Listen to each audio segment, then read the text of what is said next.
প্রাণ প্রিয় ভালোবাসার হুজুর, আশা করি ভালো আছেন, কিন্তু আমি ভালো নেই।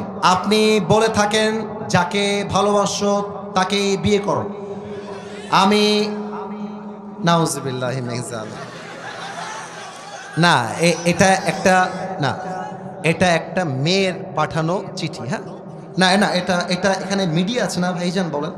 সে একটা প্রপোজাল মূলক কথা লিখেছে, এটা মিডিয়াতে যাওয়া যাবে না। আমাদের দর্শনের একটা সুনাম আছে, আমরা চাই না এই সুনামটা নষ্ট হয়ে যাক, ঠিক কিনা বলে? প্রিয় বোন, আমার পেছনে লাইন দিয়ে লাভ নেই, আপনি অন্যদিকে যান। আল্লাহ আপনাকে দিনদার নেককার স্বামী দান করুক। পড়েন সবাই আমিন। হুজুর, আমি আমার জীবনে 9টা মেয়েকে বাড়ি থেকে পালিয়ে নিয়ে এসে বন্ধুদের সাথে বিয়ে দিয়েছি, কারণ তাদের মধ্যে হারাম সম্পর্ক ছিল এবং তাদের পরিবারের কেউ তাদেরকে বিয়ে দিতে রাজি ছিল না। মেয়েগুলোর অন্য জায়গায় বিয়ে দিচ্ছিল, এই জন্য পালিয়ে নিয়ে এসে বন্ধুদের সাথে বিয়ে দিয়েছি। এতে কি আমি পাপ করে ফেলেছি? এটা আমার না। আচ্ছা, রাগ করবা না, এটা আপনাদেরকে কে দিয়েছে? যুবকরা দিয়েছে এটা? আচ্ছা, যুবকরা দিয়েছে। মহান ব্যক্তি মনে হয় এখানে উপস্থিত রয়েছেন। আমি তাকে বলবো, যাকে পছন্দ তাকেই আমাদেরকে বিয়ে করতে হবে যুবক ভাইরা। তবে খেয়াল করবা, কার মেয়ে নিয়ে আসছো সাবধানে নিয়ে আসবা। ভুলে ভালে ভিন্ন মেয়ে তুলতে গেলে কিন্তু তোমার পিঠের চামড়া একটাও থাকবে না। তবে আমার যেটা মনে হয়, পালিয়ে বিয়ে করাটাকে আমি সাপোর্ট করি না, ইসলামও সাপোর্ট করে না। তবে যারা পালিয়ে বিয়ে করে, এরা সাদে সাদে পালিয়ে বিয়ে করে না। আরে দেয়ালে পিঠ ঠেকলে মানুষ পালিয়ে বিয়ে করতে বাধ্য হয়। আমার তো মনে হয় যুবকের বাপ যদি যুবককে রাইট টাইমে বিয়ে দিয়ে দেয়, আরে পালিয়ে বিয়ে করবে কেন? ধুমধাম করে সবার সামনে বিয়ে হবে। এখন দেখা যায় যুবকটা বিয়ে করতে চায়, বাপ বলে তুই তোর নিজের পায়ে দাঁড়িয়ে তারপরে বিয়ে করবি। মেয়েটা বিয়ে করতে চায়, বাপ মা বলে তোর বয়স এখনো 18 হয় নাই। আমি দর্শনার কাছে প্রশ্ন রাখতে চাই, 18 বছরের আগে যদি একজন মেয়ে বিয়ে করতে না পারে, 16 বছরের মেয়ে টিকটকে নেচে বেড়ায়, এই আইনটা কোথায় থেকে আসবে যুবক ভাইরা, বলো আমাকে।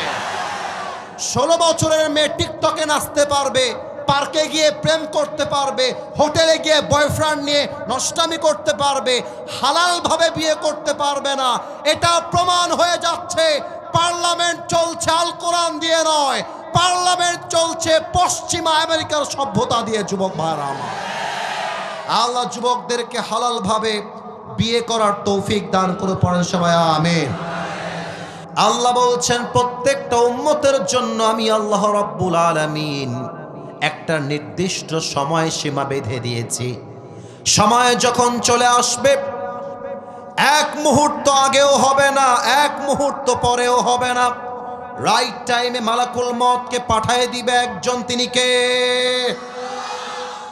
আপনারা কি বগুড়া জেলা একটা নাম আছে, নাম শুনেছেন? বগুড়া, মাশাআল্লাহ। নওগাঁ নামে একটা জেলা আছে, নাম শুনেছেন কেউ কেউ? বগুড়া এবং নওগাঁ দুইটা পাশাপাশি একটা জেলা। আমার মাহফিল ছিল বগুড়াতে। বগুড়ায় মাহফিল করে আমি যাচ্ছিলাম রাজশাহীর দিকে, আমার মাঝখানে পড়েছে নওগাঁ জেলা। আমার ডান হাতের দিকে একটু সবাই খেয়াল করবেন, আমার ডান হাতের দিকে হাত তুলতে হবে না। আমাদের যে বিশ্ব রোডগুলো আছে, highway road, bypass road, whatever, রাস্তার উপরে বিট থাকে, স্পিড ব্রেকার থাকে, থাকে না ভাইজান? স্পিড ব্রেকার উঁচা উঁচা বা অনেক সময় ঢেউ ঢেউ দেওয়া।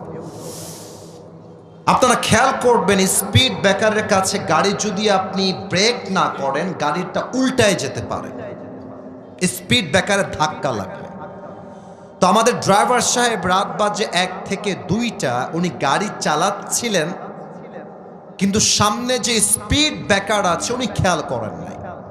গাড়ি ছিল 100-তে কিংবা 105-এ, খুব স্পিডে গাড়ি চলতেছে। উনি সামনে যখন স্পিড ব্রেকার রাতের অন্ধকারে দেখতে পেরেছেন, ঠাস করে ব্রেক দিয়েছেন। আর এত জোরে ব্রেকটা আঘাত লেগেছে, আমার সিট থেকে একটা আঘাতে আমার এখনো মনে পড়ে, আমি উঁচুতে উঠে গেছি, আমার মাথাটা গাড়ির ছাদে লেগে যাবে, এতটা উঁচুতে আমি উঠে গেছি ব্রেকের চাপে। আর গাড়িটাও এক লাফে কেমনটা যেন উড়ে যাওয়া ভাব, এতটা উঁচুতে উঠে গেছে। আমার একটা মুহূর্তের জন্য ফিল হয়েছে যে লা ইলাহা ইল্লাল্লাহ মুহাম্মাদুর রাসূলুল্লাহ। মনে হয়েছে এই তো আসিফ হুজুর শেষ, হয়তো এখনই আমার জীবনটা শেষ হয়ে যাবে। কিন্তু আল্লাহর কি খেলা, গাড়িটা রোড থেকে বাহিরে গিয়ে পড়ে নাই, রোডের উপরে পড়েছে। কিন্তু সেই দিন যদি গাড়িটা উল্টে গিয়ে পানিতে পড়তো, আমার দমটা বন্ধ হয়ে আমি মারা যেতাম। প্রত্যেকটা মানুষ এসে আমার লাশটা তুলতো গোসল দেওয়ার জন্য। আমার দেহে আজকে কত দামি দামি জামা, দামি ওয়েস্টকোট, দামি ঘড়ি, দামি জুব্বা, দামি টুপি, দামি চশমা, এই সব কিছুকে খুলে আমাকে 3.5 হাত মাটির কবরে সাদা কাফনের কাপড়ে প্যাকেট করে শুয়ায় দেওয়া হতো। আর এটাই তো দুনিয়ার জীবনের চাকচিক্যতার বাস্তবতা, ঠিক কিনা বলেন সবাই আপনারা? রূপেরই গৌরবে সাজিয়াছো সাজ, সোনা দানা কত কি আর রাজকী পোশাক। যেদিন প্রাণ চলে যাবে সবই পড়ে রবে, প্রাণ চলে যাবে সবই পড়ে রবে। গায়ে দেবে মার কিনো থন রে মোনা আমার, কেন বাঁধো দালান ঘর, ঠিক কিনা বলেন? জাস্ট একটা কলি যদি আপনারা দর্শনাবাসী পারেন, আমার সাথে গান, পুরো দেশ আমাদের এই গানটা আগামীকাল শুনবে, একটা কলি আমার সাথে গাইবেন, আমার কোনো চাওয়া পাওয়া নেই। একসাথে একদিন মাটির ভেতরে কেন বাঁধো দালান ঘর, ঠিক কিনা? দেহ তোমার চরম চর গলে পচে যাবে, শিরার উপর শিরাগুলি ছিন্ন ভিন্ন হবে। মন্ড মিরু দণ্ড সবই হবে খণ্ড খণ্ড, মন্ড মিরু দণ্ড সবই হবে খণ্ড খণ্ড।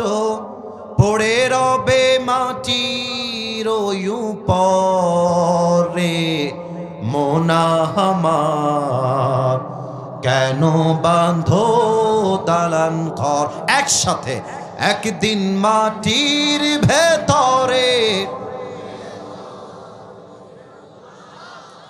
কেন বাঁধো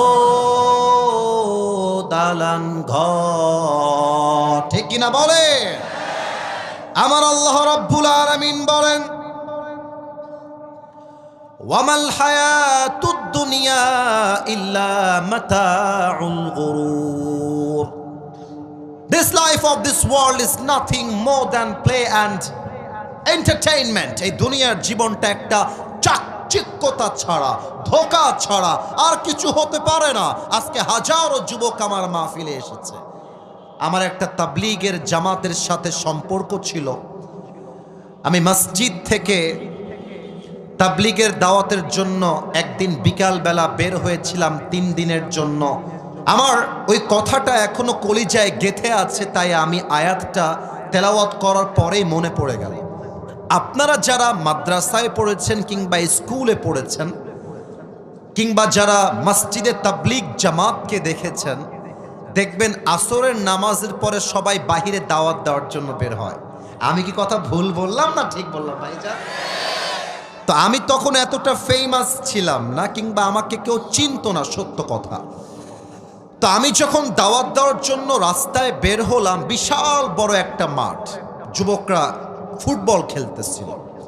আমিরে জামাত, আমাদের তাবলীগের যিনি জামাতের আমির ছিলেন, উনি বললেন, যুবক ভাই আমার, মাগরিবের নামাজের পরে ঈমান এবং আমলের বিশেষ ওয়াজ হবে, আপনি আমাদের সঙ্গে চলেন, মাগরিবের নামাজটা একসাথে পড়বেন। দাওয়াত দেওয়া হলো।